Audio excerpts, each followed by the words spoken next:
च्या मुंढव्यातील एका पबमधील अश्लील व्हिडिओ व्हायरल झालेला आहे। पुण्याच्या मुंढव्यातला पबमधला हा व्हिडिओ आहे। पबच्या नावाखाली इथे अश्लीलतेचा बाजारच भरलेला होता। रविवारी रात्री एका पबमधून बाहेर पडलेल्या तरुणीवर अत्याचार झाला होता। अधिक या सगळ्या संदर्भात जाणून घेऊया आपले प्रतिनिधी योगेश बोरसे यांच्याकडून। योगेश, काय अधिकची माहिती आहे?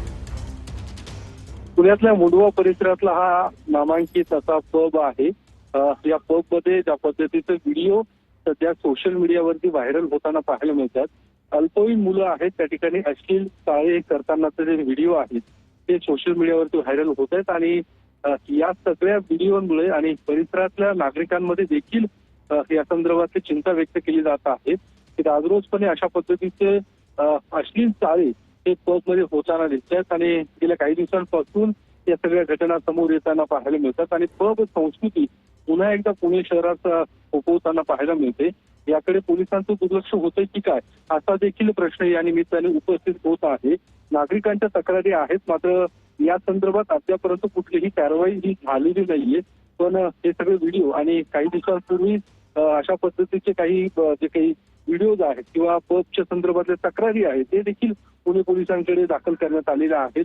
2 दिवसांपूर्वीच एका कारमध्ये एका तरुणीवरती लैंगिक अत्याचार केल्याची घटना ही समोर आलेली आहे आणि त्यानंतर आता या पब मधले जे व्हिडिओ आहेत ते आता समोर आलेले आहेत।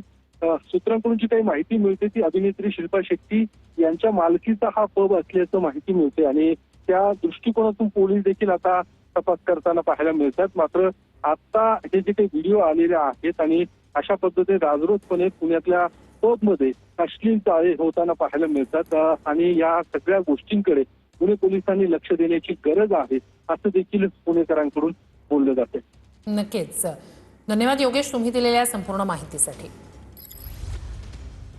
तर पबमध्ये तरुणींकडून अश्लील चाळे सुरू असल्याचा एक व्हिडिओ व्हायरल झालेला आहे। पबमधला अश्लील व्हिडिओ सध्या व्हायरल होतोय। मुंढव्यातला हा पब आहे।